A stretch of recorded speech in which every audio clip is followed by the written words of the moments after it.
Welcome to the Game Sense Football Podcast. I'm Ewan, and with me is Nas. And in today's episode, we return to Erik Ten Hag and attempt to address a few questions surrounding the under fire Man United manager. So today we will be addressing a few questions that maybe it's on everybody's mind. Well, at least it's on our minds. How much fault can we put on Erik Ten Hag for United's abysmal season? And what happens to Erik Ten Hag after the FA Cup final? Will he stay or will he leave? And how much does the result actually matter? And of course, we will also be looking at some manager alternatives. So stay tuned. This is going to be a good one. So Nas, do you consider yourself to be a thrifty person? I think most people who know me well would agree that I don't splurge on things. However, I do have the tendency to maybe overspend on certain things. Lately, my wife complains every time I go to the supermarket, I tend to buy too many condiments and sauces. Condiments and sauces. Condiments and Splurging on sauces. condiments and sauces. And sometimes seasoning as well. Okay. Well, I would have followed up with a question on, finding out one thing that you actually wouldn't spare an expense on, apart from condiments. What's maybe a Yeah. big ticket kind of thing that you feel like, it's really worth spending on, and you wouldn't really think Yeah. twice about saving your money on People that. always say you shouldn't skimp on things that you spend a lot of time on. Shoes, mattress, and there was something else. I forgot what the other thing was. So I've always believed in that, and I guess I've always believed that you should get the best quality you can afford for things which are, in a sense, closest to you, like something, whatever you sleep on, whatever you sit on, whatever you stand on, whatever you wear a lot of.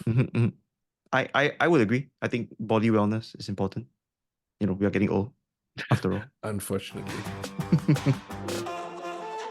So, moving on to our episode proper.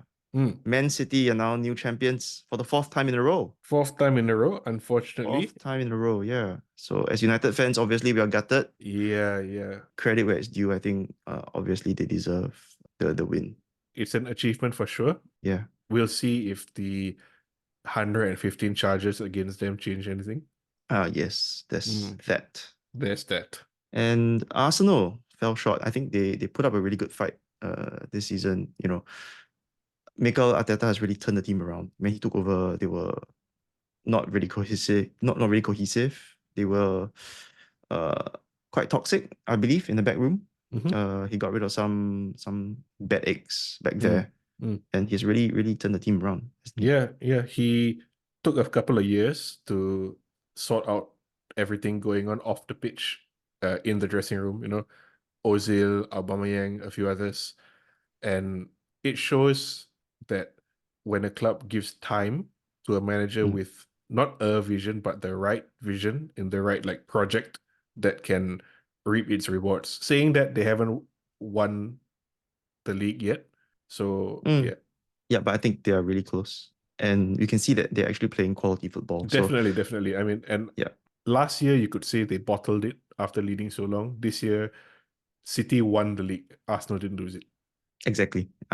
They pushed them all the way to the last match day, so props to them. Yeah.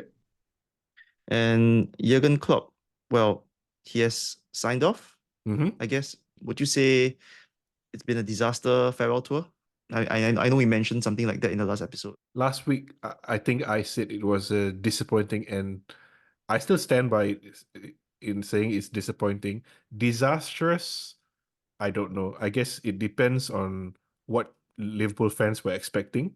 At one point, you remember they were talking about a quadruple, and they've ended up with just the League Cup.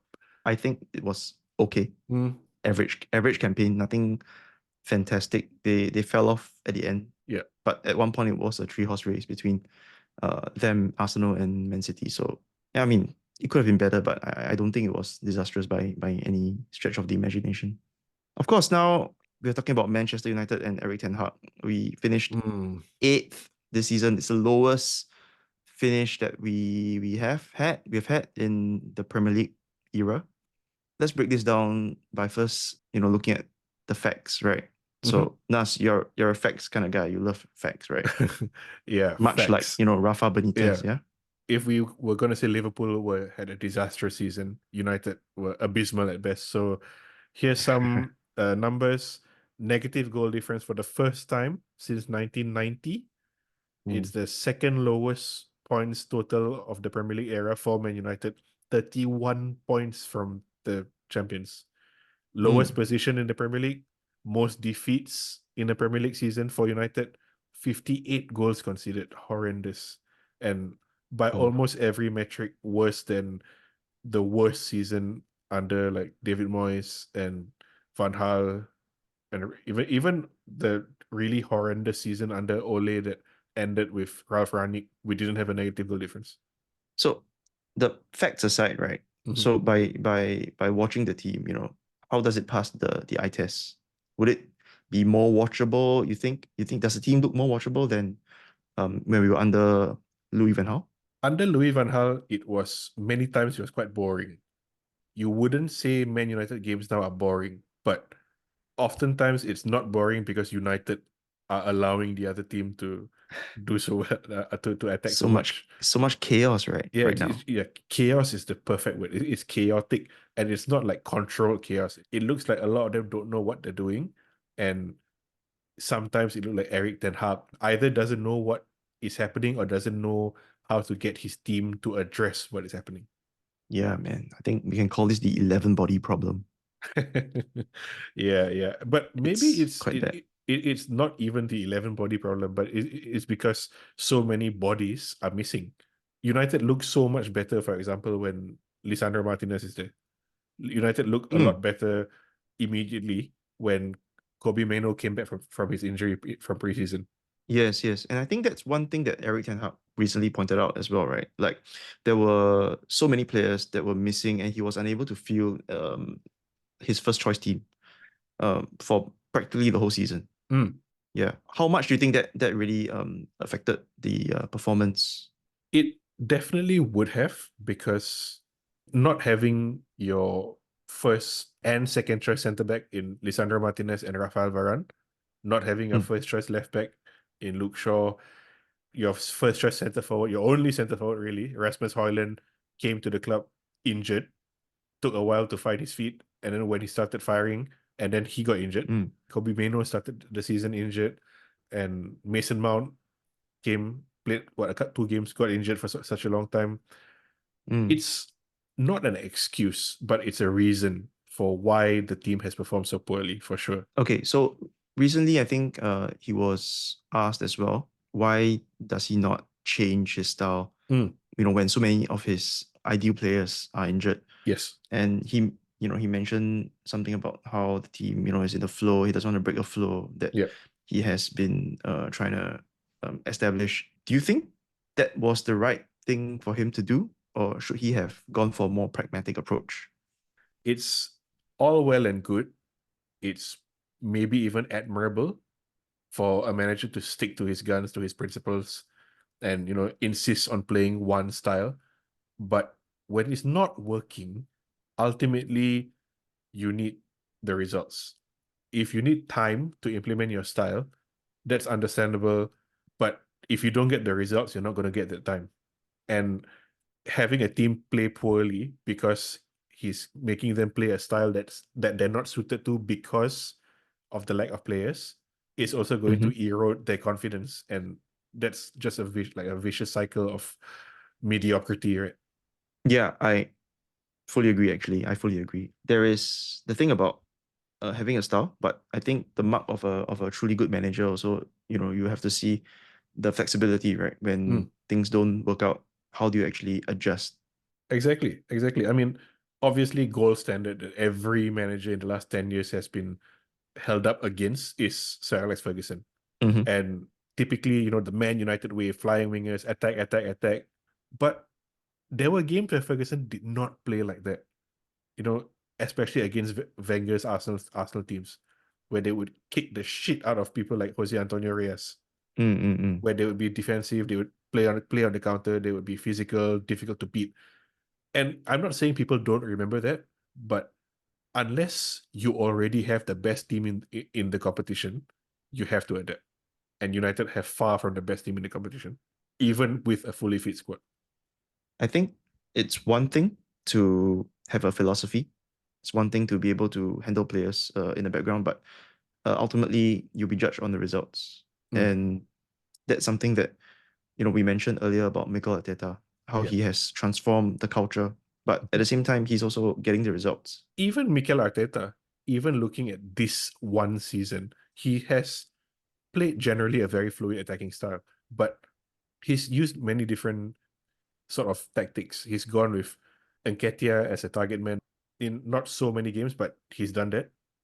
Mhm. There's Trossard playing as a sort of free-flowing false nine, drifting around sort of player. There's Gabriel Jesus, who's a very pressing forward that doesn't really score, but creates space for others.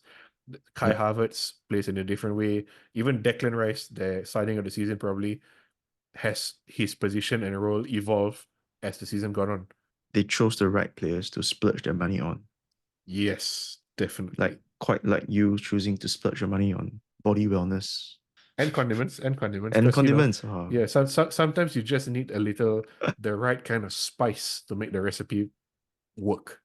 yes, something that United doesn't have right now. Yeah. So here's my question to you. Okay, Yep. we spoke about the injuries that United have suffered this year. Which injury do you think was the most damaging to Man United, or which players lost? The first person that comes to my mind would be Lisandro Martinez, for Mm, sure. mm, Yeah, the defense doesn't look the same without him there.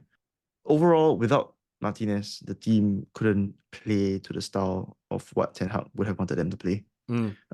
Starting out from the back, having a quick defender, Yep. to play the ball. Don't think Andre Onana was as comfortable.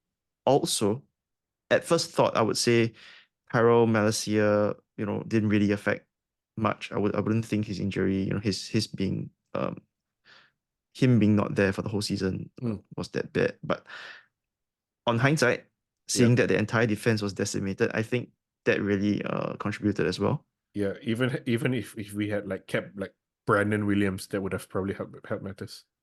Brandon Williams, yeah, exactly. And the other injury towards the end of the season that was quite, it really showed how bad we are without him. It would be Bruno. Mm.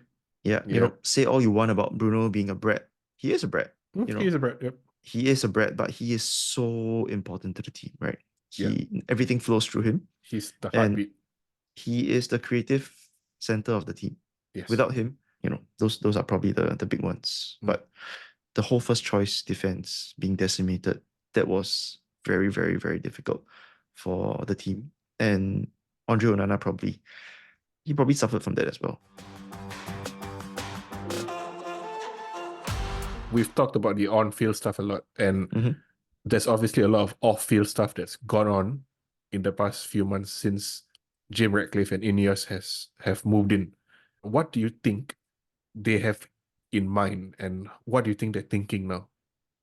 I mean, if I were Ineos, I would be a little bit worried, about the Mhm. future, how it's going to pan out for the team. They seem to have gotten the upper management sorted out. Yeah, Oman Barada, Dan Ashworth, Jason Wilcox. But I think now they are preparing to clear out some of the dead wood from the team. Yeah. And I would say that perhaps they would want Erik Ten Hag around for this. Mhm. Yeah, Why do you think so? I think maybe three main reasons. Okay. It's about how the team's failure this season may not be all down to Erik Ten Hag as an individual. Like we mentioned, Okay. player injuries have contributed a lot to how the season had panned out. Mm. Secondly, with the changes happening at upper management, the changes that's going to happen with the squad, it may not be in their interest to actually make a change with the manager so that they Mm. can actually provide some level of continuity.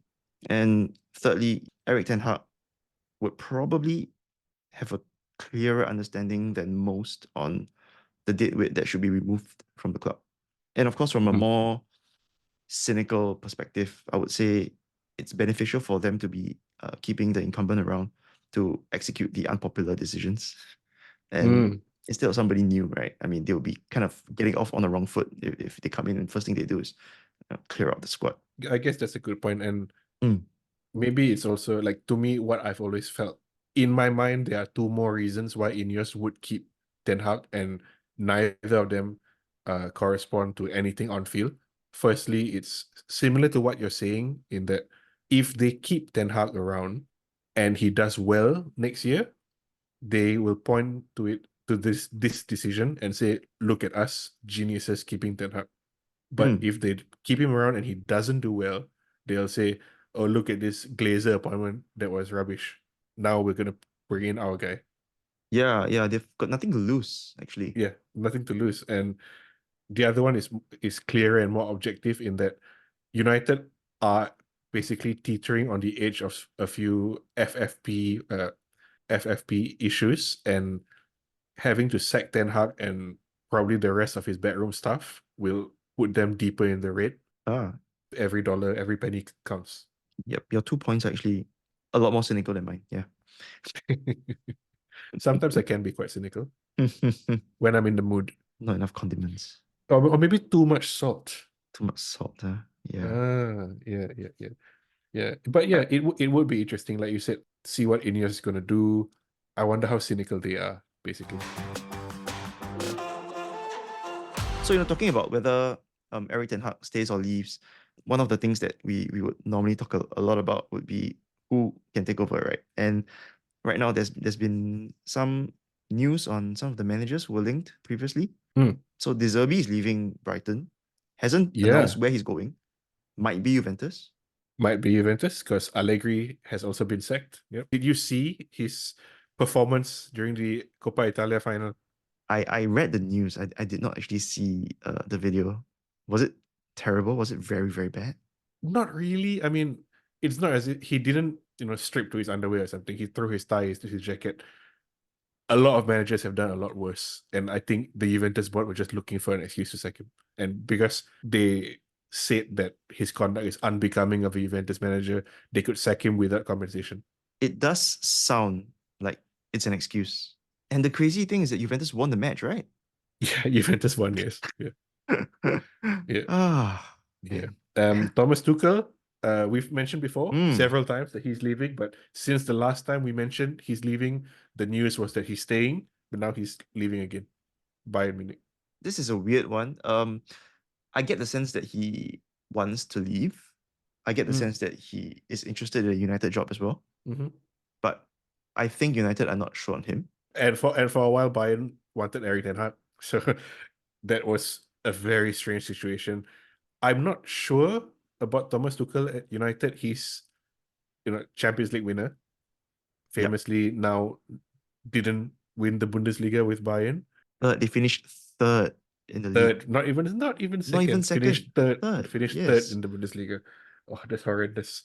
He gets the results sometimes. Not with Bayern. Sometimes, Not with Bayern. not yeah, But one thing that's been said of him for some time already is he doesn't really build rapport with his players in the back room. yeah, yeah. So it's a different managerial style. But if people are criticizing Ten Hag for not building rapport with his players or being too harsh a disciplinarian, then that's not going to change with Thomas Tuchel. Yeah, nah. Yeah. And then there's Poch. Mauricio Pochettino, long time. Would it be fair to say he's been a target for Man United? I don't know. I would think so. I mean, there was the time when he was linked to us and then Ole got the job. I believe that the club would have gone with Pochettino if Ole didn't perform as well as he did. Is he really an upgrade to Erik Ten Hag after seeing how Chelsea have done this season? I mean, Chelsea who somehow have also a horrendous season but finish above United. Yeah, I don't know. Poch hasn't seemed to he seemed to have peaked at the time he took Spurs to the Champions League final. You mentioned Roberto De Zerbi earlier. What Yeah, do you think of De Zerbi at United? I think it's exciting. I would be open to that for sure. He'll be interesting, I think. I would like to see him join United if Ten Hag were not staying. My concern with De Zerbi at United is that if the team now already can't play a slick passing build up from the back play style with Ten Hag. De Zerbi is even more demanding. Yeah, yeah. I mean, he's a feisty guy as well. So, maybe he would be the right guy to clear out the squad as well. You never know. That's a good point. Yeah, I Maybe mean, he can bring Danny Welbeck back. thing is, De Zerbi, when he took over from Graham Potter, Mm, everybody was like waxing lyrical about how yeah. well Potter did for Brighton, right? But Mm, here came De Zerbi, levels and above. he did even way better than what Way Potter. better. Way Yeah, better. exactly. So it's gonna be exciting if De Zerbi actually takes over. Two other names which have been linked recently are Thomas Frank from Brentford Mm-hmm. and Kieran McKenna, who has Ipswich. taken Ipswich to the Premier League. Kieran McKenna used to be a coach at Man United. Yes, yes, young fella. Hmm. I I don't know, to be honest. I don't know much about Thomas Frank. I know he plays a variation of one of those counter pressing tactics with Brentford, but otherwise, apart from that, not very familiar with his style. McKenna, I don't think we necessarily need a pure tactician. We need someone who can handle a squad rebuild, right? So I'm Hmm. not too sure about McKenna in that sense. Does that mean that you think if Ineos goes for a change, they just want some sort of yes man? Not necessarily, but I think they would want someone who has a clear idea on what they are going to do. Which to Oh, be fair, it looks like Ten Hag does have a clear idea on what he wants to do. yeah. Is there any chance you think of either Jose Mourinho or Ole Gunnar Solskjaer getting the job? I don't think we'll look to Mourinho. He's too toxic, right? I mean, we want to get rid of the toxicity, not to add Yeah. to it. Ole, I mean, Ole is a divisive character in terms of what fans think of his management standard, right? Some think that he was great for the team, and there are others who think that he's not really tactically strong. Mm-hmm. I think he's too nice. To be Mm-hmm. honest, if you ask me, he's too nice. I don't think I would expect Ole to come back into the role. Yeah. So that's quite a significant list of names there. And I'm not even going to mention Xabi Alonso or Thiago Motta, who probably destined to other places. But there is one more, which we haven't spoken about. Southgate. Gareth Southgate. So we have spoken about Gareth Southgate and why neither of us really think he'll be a good fit at United. But is there anything more you can add? I mean, in the recent podcast that The Athletic did, they mentioned that he's actually strong in the more softer skills required Mm-hmm. from a manager, right? Mm. So like in terms of what he did to actually reshape the England squad, the culture basically, and Yeah. he actually managed to transform all of that. Mm. His tactics on the pitch a little still, yeah, lacks imagination, I guess. And there's also a big doubt on whether he can actually transition from being an international manager to a club manager. And one point that has recently been shared is that obviously this summer is the Euros, and so Gareth Southgate would hope to take England quite deep into this tournament. Mhm. So if he does that, he's not going to be able to take over at United until end of July or something like that. And how is there going to be ever going to be a preseason in that case? But on the flip side, he's not going to accept the Man United job, like 2 days before the Euros starts, right? Yeah, I mean, he probably is part of the list, also due to the fact that he worked closely with Dan Ashworth Yes. previously, but Yep.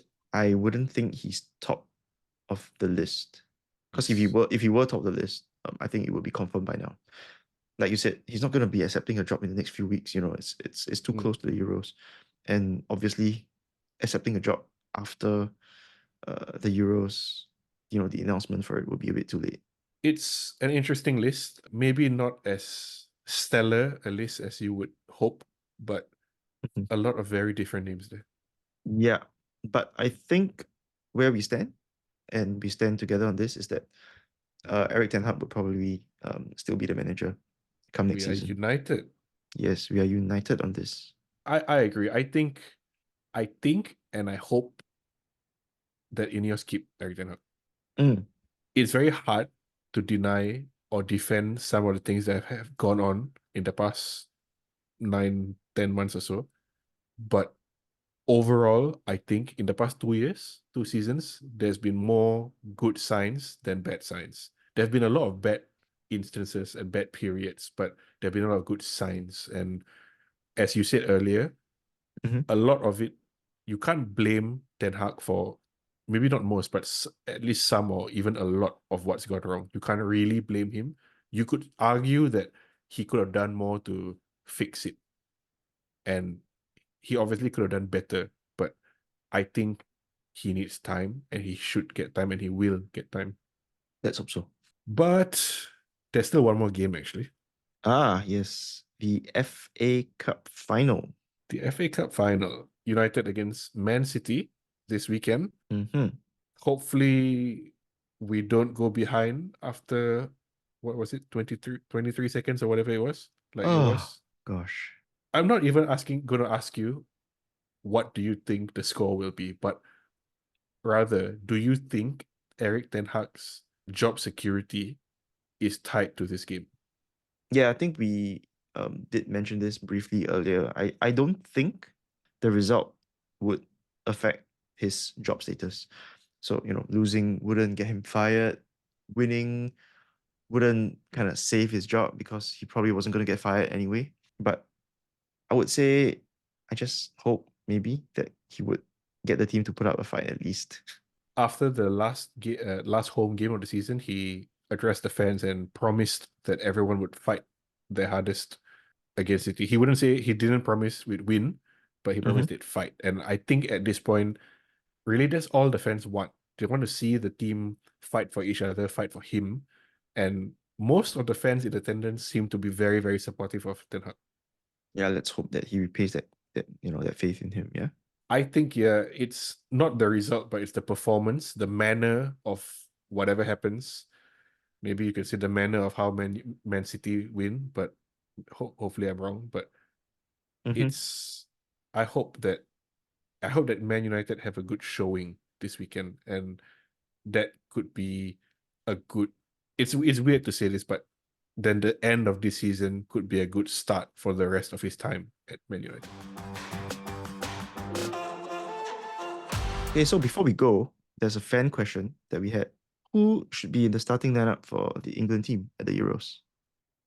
Yeah. This could take an entire episode. So I think maybe since it's a Man United episode, let's maybe look at the Man United players. Maybe we can see if they deserve to be on the plane to the Euros. Yeah. So Harry Maguire. Yeah, I think based on his performances, for sure, I think he deserves a place and he's a Yeah, Southgate favorite he's anyway. Southgate favorite. He's definitely on the plane. Probably starts. Yeah, Luke Shaw. Luke Shaw, if he's fit, I think. Luke Shaw is weird. Like if he's fit, he's probably England's best left back. But alternative is Ben Chilwell, who's also been injured and out of form. I don't know if Shaw will be fit enough to go, and I have a feeling it's going to be a no. That's the thing about England, yeah. They haven't really had great luck with their left backs. Yeah, but they have a lot of good right backs now. So any chance for Aaron Wan-Bissaka? No way, no way. No I chance. don't No think so. chance. Kobe Mainoo. Yes, for sure on the plane. Whether or not he starts, that's another question. Marcus Rashford. Ah, no. When you're saying no, are you saying he's not gonna go, or you think he doesn't deserve to go? What's the difference? Because like for me, I would say I think he doesn't deserve to go on form, but I think Southgate will pick him. That okay. Yeah. If that's what you mean, actually Southgate hasn't really been a big fan of Rashford, right? I would say no to both. He wouldn't go Mm. because he doesn't deserve to go. Okay. Jadon Sancho. Yes, yes. Based on performances, yes, I would say. Mason Mount. Nah. I mean, Mm. hardly seen the guy, right? Like you said, we'll definitely have a longer, more in-depth Euros episode in a few weeks. So thank you, listener Mark, for this question. Thank you, Mark. So we hope you enjoyed that episode on Erik Ten Hag. Do leave us your comments. If you agree with us, if you feel like there are reasons that we haven't mentioned on whether he should be staying or leaving, and do drop us an email with any suggestions, any questions, or leave us a comment. down below. And of course, do follow us on our socials. Links are all in the description. So till next time, see ya. Let me know what your favorite condiment is. Himalayan salt, perhaps. Is that the pink one? Doesn't have to be pink. Okay.